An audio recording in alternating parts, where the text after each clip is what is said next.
What is going on, guys? Welcome back to another video. Issue 13 of the Ultimates just came out, and it is so cool what they do with this. I'm so excited to talk about this issue because there is such a sense of progression for this series that I feel like hasn't necessarily been felt like actively throughout the issue in a hot minute. So where we left off in the last video, go check it out here if you haven't already, was this kind of huge revelation, actually a couple. So we found out that Wasp was the traitor against the team, the insider informant that was basically telling the team's secrets to the director of Hand, Nick Fury, who reports to the Makers Council, which I touched on in my Ultimate Wolverine video that still is not out yet. I'm so sorry, I'm lacking on these videos, guys, but it's coming out soon, I promise. And the other revelation that we had was that the Ultimates as it stood, according to the members, was not working and needed a total revamp. So at the end of the issue, it kind of ushered in this Ultimates 3.0 idea where everybody was going to be involved. We weren't following the lead of Tony Stark or Dr. Doom. Everybody was bringing their ideas to the table. So this issue opens up with Tony alone in the ship as Wasp comes into the room. And it's kind of interesting because we see Tony in this weird state where he's connected to, as we touched on in the last video, the machinery inside the ship, the stuff that's powering the ship. He's basically been infused with this technology. So it's like the MCU with Tony and the arc reactor powering him, but a little different. It's in his suit, it's keeping him alive, and he's also connected, even more ingrained in the Ultimates network than he ever was. And he's able to do more. It is literally powering him in a way that he can tap into. And we see here in a minute what exactly that means. And to kind of illustrate this point further, Dennis Camp does something really interesting where we get to see up front how split Tony's mind is by having him interact with the Wasp in kind of this fugue state while giving us this super emotional, intimate monologue where he's actually addressing his father. And it's really cool because this is some character stuff. It has been a hot minute since we've seen Tony and Howard Stark interact in this universe, and so it's kind of cool to sort of get that again. And so in Tony's head, we hear him say, "Dear Dad, has it really been a year? It feels so much longer." And with Wasp coming into the room, she's telling him about some terrible accident that happened, and we hear the tail end of it saying, "Dead, all 12 of them. They were just kids. Someone drained their blood." And then she realizes, "Tony? Hello? You asked for this debrief. Are you listening?" And not even looking at her, he says, "Huh? Oh, Janet, we're on the Triskelion? I didn't hear the teleporter." "Yeah, because I reduced my size and mass to save energy, just like you asked. Remember, Tony?" She notices food over on the table, uneaten, coffee that hasn't been touched. Tony stands there, still not looking at her, saying, Sorry, I'm sort of all over the place right now. Are you okay?" she asks. "I don't remember," he answers. "There's too much to do." "Don't you think you might be spreading yourself a little thin here, Tony? Are we all?" he asks. "I'm alright. Really, thanks." And she walks out of the room. "Alright, well, I'm gonna go crash for a few hours then. Hank's still having his night terrors, and I need some rest." And still standing in front of this chalkboard, Tony says, "Uh-huh," like he's still not hearing her. The monologue continues. "I died, Dad. I died. And then I came back. It took dying to get it, but I do. I get it now. Fixing the world is easier said than done." And then we get this montage throughout basically the rest of the issue where we see all the members interacting with humanity, and we watch these two girls run through a ripped open door saying, "This is it. It said on the app they're actually gonna be here. Like, actually." And just then this group of people that have all gone through the same doorway stand there in awe of America Chavez and Iron Lad saying, "It's really them," with America announcing to him, "It's so wonderful to see so many new faces," before then bluntly asking him, "Who are the Ultimates?" And a bunch of different answers range from the crowd. "Terrorists," one person says. "Heroes, freedom fighters." And she continues levitating in the air, holding out a hand, saying, You are the Ultimates. Every one of you. They stole your future. Do you want it back?" And Tony's monologue continues. "Failure is what comes before success, right? What we realized, was that we were still looking to the past for all our inspiration. Our symbols, our methods, even our names. We're done with that now. We can no longer be slaves to the stolen past. What was lost forever. From now on, we look to the future for inspiration. We have to continually define ourselves. The Ultimates is not a team, it's not a league or a corporation. It's not a network or an army. The Ultimates is a movement." Later on, we see Iron Lad, Captain America, and Hawkeye all fighting the Red Skulls once again, trying to track down the Grand Skull. For what reason? Who knows? I can only imagine that they're trying to get Bucky to bring him back to their side and help them. But also in their search for him, they get to take down a lot of Nazis too. The monologue continues. "I can hear you scoff across time and space, Dad. You were so proudly and loudly post-politics. My idealism was always childish to you. A phase, you said. And I listened.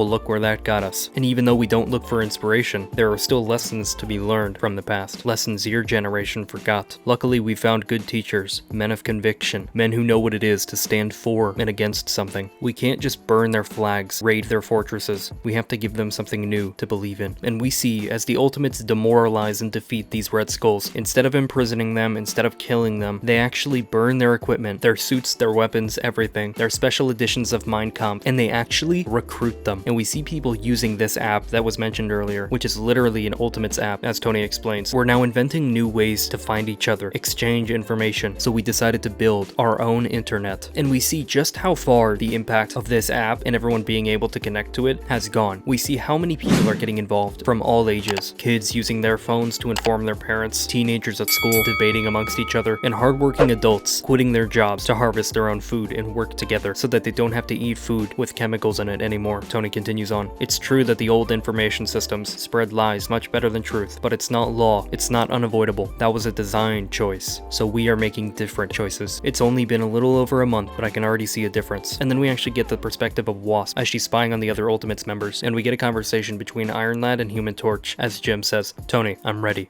Tony responds, "Are you sure? You can take some time to think." And Jim responds, "No, that's your problem, Tony. Too much thinking, not enough doing." "Well, Jim, what I'm asking you to sacrifice." And he interrupts him. "I understand. Hell, I understand what you're asking better than you do. I've been here before. This isn't complicated, Tony. It has to be done, and I'm the only one who can do it. So let's do it." "You mean now?" Tony asks. "But I mean, there's no rush. Take a few days, say your goodbyes." "My goodbyes?" Jim says. "Tony, I'm an android. I'm from the 1940s. I have exactly one friend left in this world, and we said everything we needed to a long time ago. I'm ready." And Tony finally relents. When I rebuilt you, Steve kept telling me not to think of you as a machine, and that instead I should think of it as working on a patient. He said, in every way that mattered, Jim Hammond was the most human being I've ever known. I see what he meant now." Jim hesitates for a second before saying, "I'll take that as a compliment. What should I tell everyone else?" Tony asks. "About where you went." "Tell them the truth," Jim answers. "Tell them I went to start the fire." And we see a blue light flash and Wasp's shocked reaction to it. And even though we don't know the context to this conversation or what's happening or what the plan is, this seems to indicate that Wasp doesn't either. And I think there's more to that opening scene than they let on at first. It kind of seems like Tony was kind of brushing her off, not because he's in a million places at once, but because she's kind of being kept on the outskirts. The fact that she's hiding around trying to see what they're up to and that she's bearing witness to this, if she knew the plan, she wouldn't need to eavesdrop here. You know what I mean? So I think Tony is kind of exercising his Nick Fury a little bit in compartmentalizing. And there's a lot of smart people in this room. And Wasp, you gotta think about it. In this universe, they were pest control. She's kind of way out of her league. She's not as smart as these other people in the room. I think they're kind of onto her. I think they're kind of pushing her out and keeping her out of the loop. I might be completely wrong there, but as this is evolving, if she can't even figure out what's going on and she has to eavesdrop here and she's not getting any context, what information is she actually gonna provide? I think this is intentional. And then just to rewind a little bit further back in the series when I mentioned that the Ultimates actually had a big battle with the Hulk in my Ultimates catch-up video, I didn't really get to go too deep into it because I was recapping and I kind of brushed over everything. But a big part of the reason why the Ultimates lost to the Hulk is because in this universe he has a lot of other Hulks around him with a lot of spiritual abilities that really made the fight a lot harder. And so now in this issue we actually get to see these immortal Hulks again, and we see how the Ultimates ramping up this revolution has actually affected She-Hulk's home island, as all the deformed and affected residents are actually being rounded up by what look like AIM soldiers. I think these are the same soldiers that we saw in Sandman's backstory in Ultimate Spider-Man. I'll link that video here too. And so now a lot of these innocent people that have already been mutated are actually having the consequences of this stuff come down on them even harder as these soldiers come to their island. The immortal Hulks fight the mutated wildlife there, and in the shadows from afar we see She-Hulk and Iron Lad just watching, and Iron Lad simply tells her, "I know this is my fault for getting you into this. We're gonna fix this, I swear." And She-Hulk responds, "Rushing in was our mistake last time. First we observe, and then we plan. Then we prepare, and then we take it back. And I kill Banner with my bare hands." And then we see, in a way that I don't think we've ever seen from Marvel before, Tony actually summons Thor to ask him for help. And when he does, Thor responds, "The gods make war on a scale you cannot imagine. 9 realms hang in the balance. Kneel and beg all you like. The gods no longer answer mortal prayers. You must answer your own." Later on we jump to this prison, the last one we saw Luke Cage at, and we see a lot of different military soldiers have been rolling up to all these prisons that Luke has been starting revolutions at, and the prisoners are holding their own from inside, keeping them at bay. defending themselves from the guard towers. And a lot of these prisons, because they're fighting to keep their own land, keep their own space, keep these other people away, have basically under law declared themselves sovereign states. And we see that inside these prisons, Luke Cage has actually gone out of his way to start educating these prisoners. Remember, a lot of them, like him, were brought in as teenagers for crimes they didn't commit, so a lot of them didn't receive higher education. So after educating himself, he actually goes out of his way to make sure that they're not just independent, they're not fighters, they're also smart and have the proper thinking. This inevitably comes along with rehabilitation programs that Luke has implemented, and we see Danny Rand is actually helping him lead that charge, teaching all these other inmates meditation. And then we see a separate exclusive class that Luke is teaching called the Ultimate Avengers Program, and we see all these people here to learn, all these inmates, as Luke tells them, over the next months we will teach you and we will train you, and eventually we will work to pick out the superhuman catalyst right for you and help you construct your super identity from your suit to your code name. So it looks like these are going to be brand new superheroes in this universe, and that's the point. They're trying to get everybody to rise up, because if everybody on planet Earth wants to be part of the Ultimates, what's the Maker gonna do? Wipe out the whole Earth that he wants to control? And one of these people in class chimes in with a question: why exactly are we called the Ultimates?